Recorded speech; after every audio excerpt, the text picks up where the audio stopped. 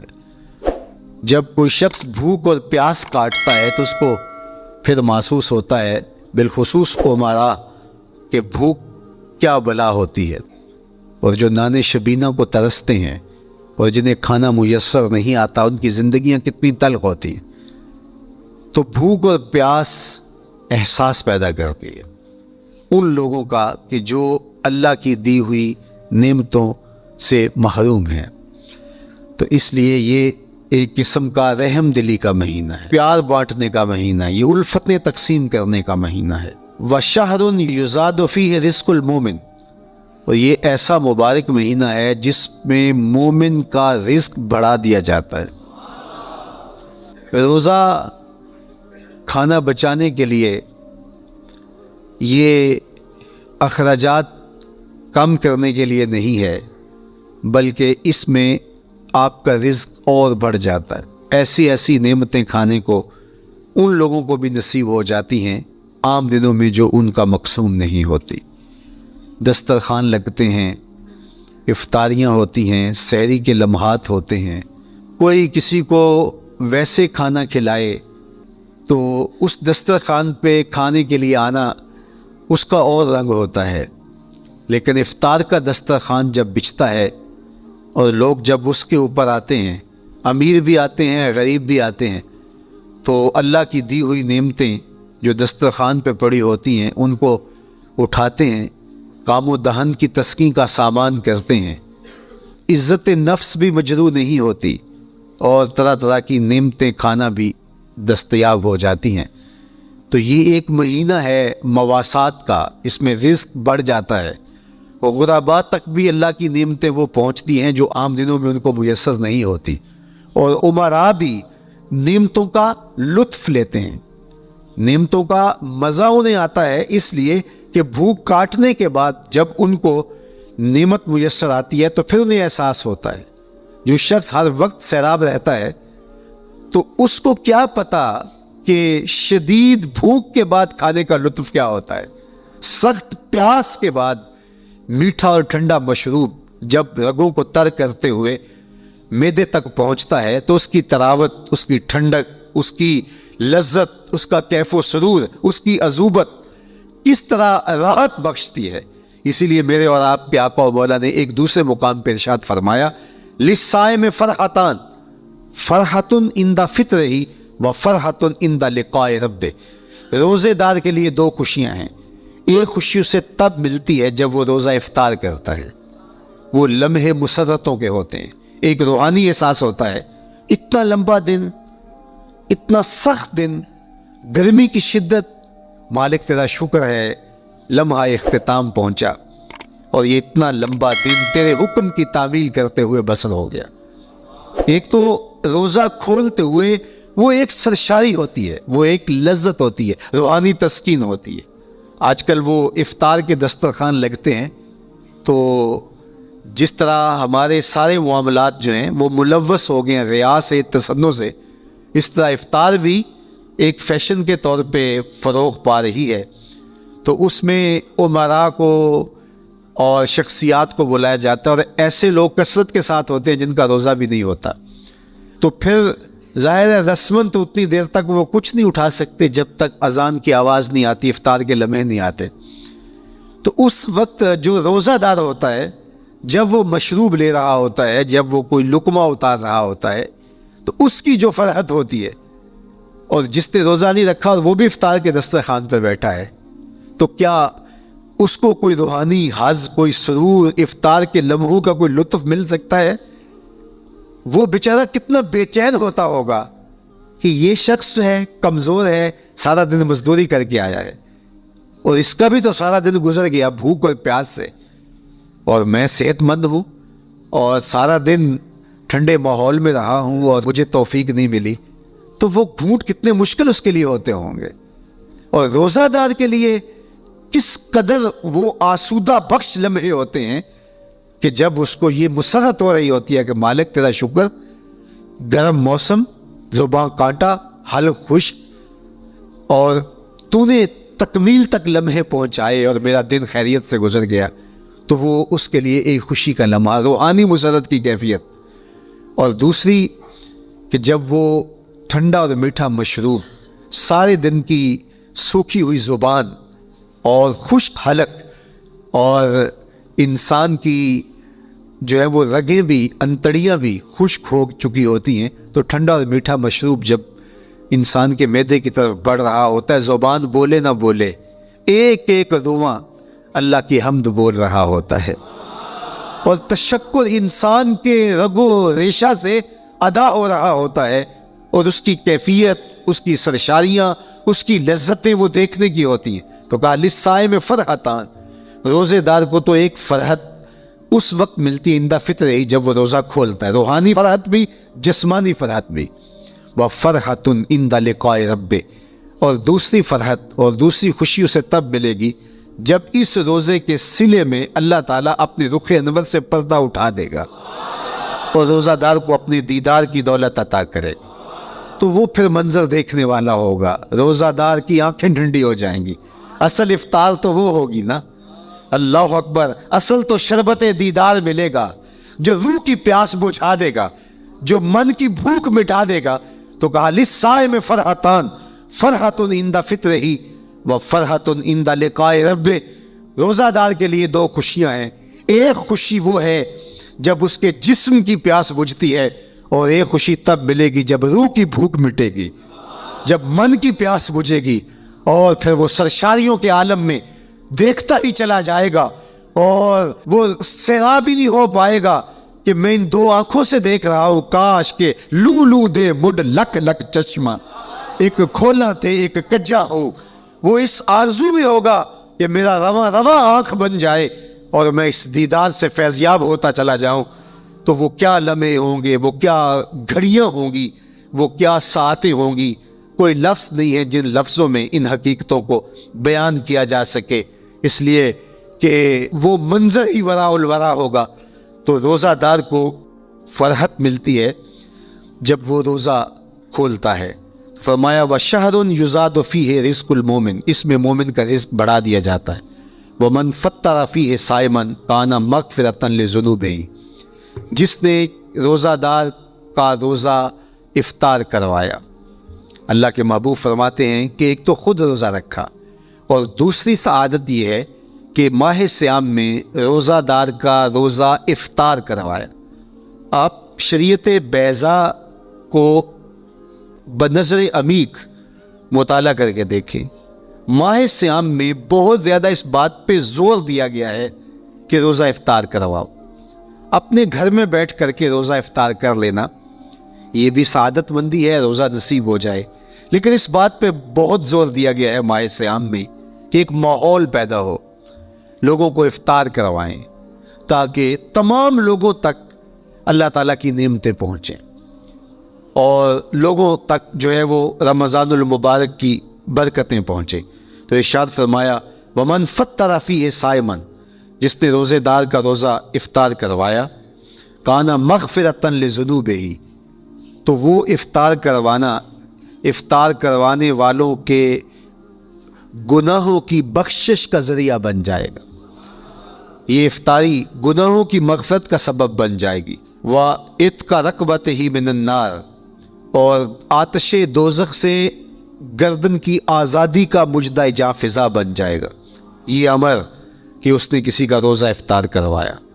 وَقَانَ لَهُ مِثْلُ أَجْرِهِ مِنْ غَيْرِ أَنْ يَنْقُصَ مِنْ أَجْرِهِ شَيْءٌ، اور روزہ افطار کروانے والے کو روزہ رکھنے والے جتنا اجر ہی دیا جائے گا، لیکن روزہ رکھنے والے کے اجر میں بھی کوئی کمی نہیں واقع ہوگی۔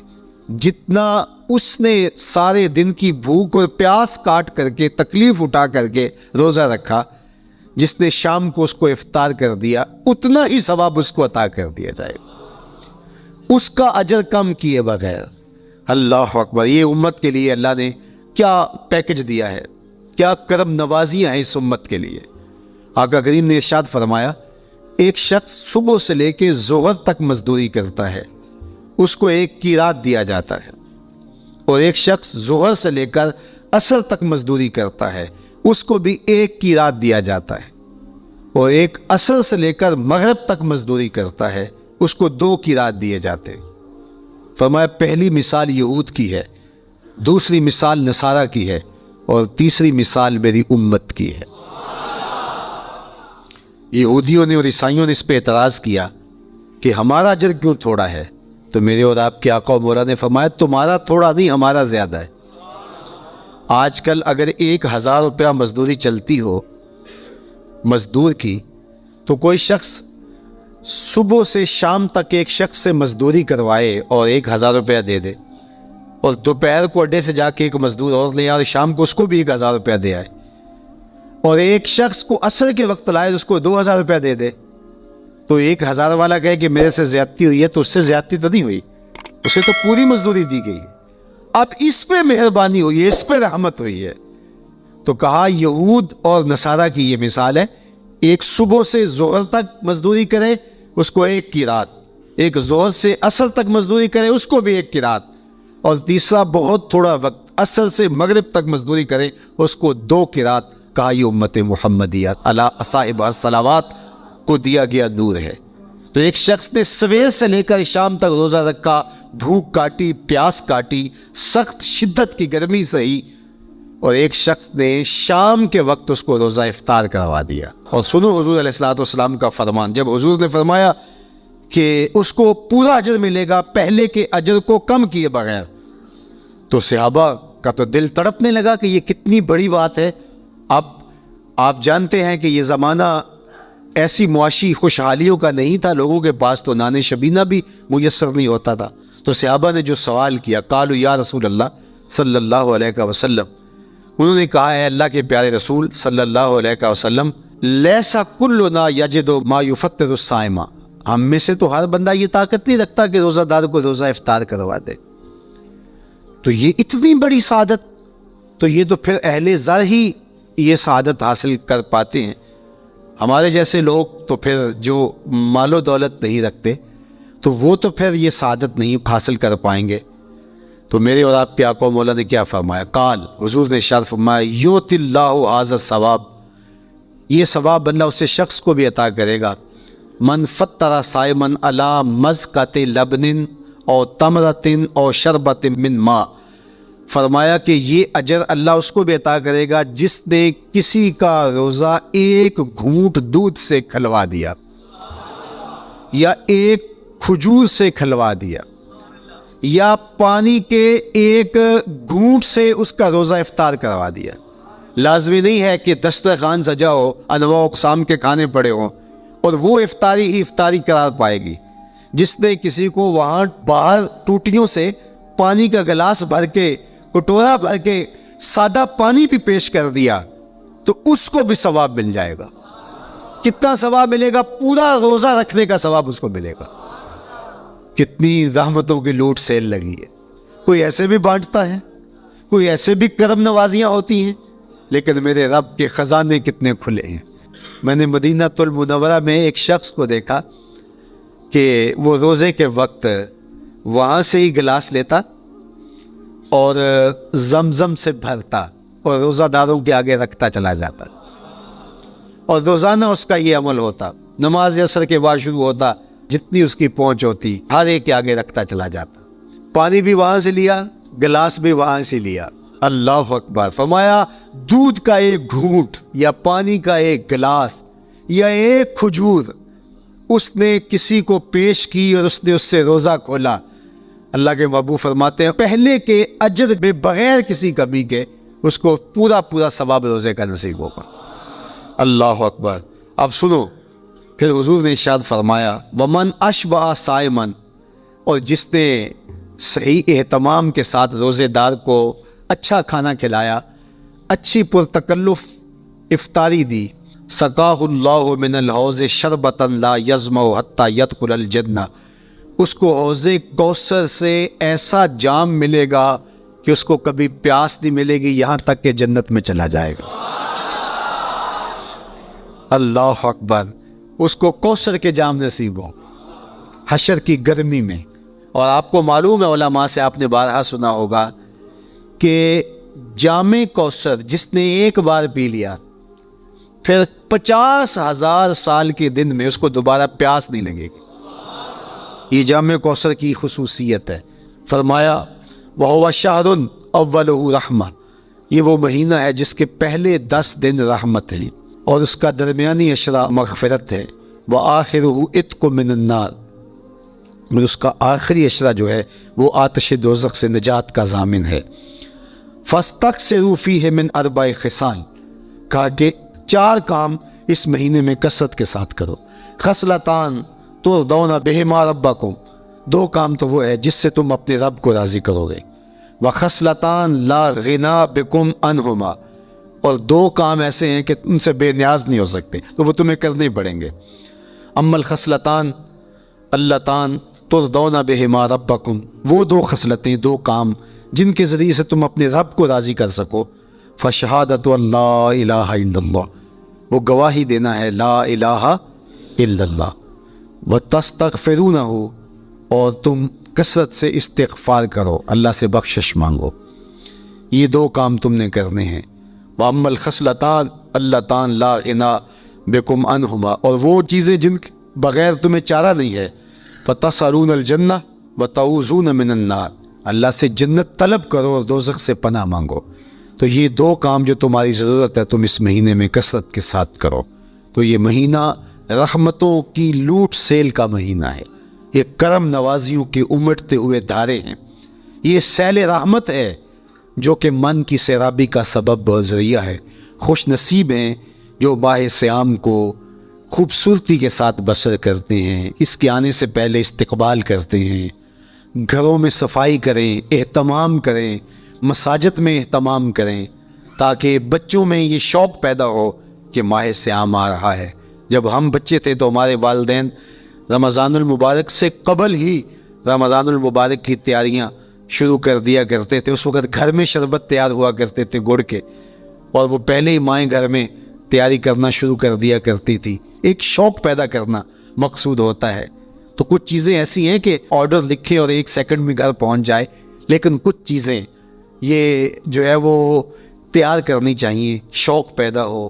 گھروں کے اندر ماؤں کو چاہیے کہ افطاری کو اہتمام کے ساتھ تیار کریں تاکہ بچوں کو شوق پیدا ہو، اور یہ ایک ماحول پیدا ہو، قرآن مجید کی تلاوت کا ماحول پیدا ہو، جاگنے سونے کے جو ہے وہ شیڈول مرتب کیے جائیں، مساجد کی آبادی کا سامان کیا جائے۔ پچھلے سال تو بڑا اداس رمضان گزرا، اس لیے کہ کرونا کے حوالے سے جس طرح ملکی حالات تھے وہ آپ کے سامنے تھے۔ اس مرتبہ الحمدللہ اس طرح کے حالات نہیں ہوں گے، کچھ SOPs کو آپ کو فالو کرنا ہوگا، لیکن مسجدوں کی انشاءاللہ رونقیں بحال رہیں گی، اور صلاۃ و تراویح اور سحر و افطار کے لمحے، نوافل، تسبیحات، اذکار، نمازوں میں 5 گانہ حاضریاں، یہ کیسا خوبصورت ماحول ہوتا ہے، رحمتیں برس رہی ہوتی ہیں، انوار اتر رہے ہوتے ہیں، اور وہ کیا خوبصورت لمحے ہوتے ہیں اور کیا گھڑیاں ہوتی ہیں۔ انشاءاللہ امسال مرکز مصطفیٰ کے اندر صلاۃ التراویح کے لیے خاص طور پہ ہم اہتمام کر رہے ہیں۔ میری آرزو تھی کہ جب مرکز کی تکمیل ہو تو پھر رمضان المبارک کا اہتمام کے ساتھ جو ہے وہ ہم انتظام و انصرام کیا کریں گے، چونکہ اس سے قبل بہت سارے تعمیراتی کاموں کی وجہ سے ہم الجھے رہتے تھے، لیکن اللہ کے فضل سے اب مرحلہ اول کی تکمیل ہو گئی اور مرحلہ ثانی کی طرف ہم بڑھنے والے ہیں۔ تو اس رمضان المبارک کے اندر ہمارے لیے بیٹھنے کی جگہ، خواتین کے لیے انتظام، افطار کے لیے، سحر کے لیے، دوستوں کے لیے انشاءاللہ خوبصورت اہتمام ہوگا۔ بہت اچھے قاری قرآن جو ہے وہ صلاۃ التراویح پڑھائیں گے، تو وہ میٹھے اور دل آویز لہجے اور مرکز کا ماحول، انشاءاللہ ذکر و فکر کے حلقے بھی ہوں گے، دروس قرآن کے حلقے بھی ہوں گے، تو ایک ماحول انشاءاللہ پیدا ہو، اور انشاءاللہ میں بھی آپ کے ساتھ ماہ صیام میں موجود رہوں گا، افطار کے لمحوں میں بھی، سحر کے لمحوں میں بھی، تراویح میں بھی، نمازوں میں بھی انشاءاللہ۔ اور پھر جب ہم ہوں گے تو ماہ صیام ہوگا، رحمت کی گھڑیاں ہوں گی، اترتے ہوئے ادوار ہوں گے، محبتوں کا ہجوم ہوگا، افطار کے میلے ہوں گے، سحری کے خوشگوار لمحے ہوں گے، قرآن کی دل نواز صدائیں ہوں گی، اور مرکز مصطفیٰ کا نورانی پرکیف سرمدی ماحول ہوگا.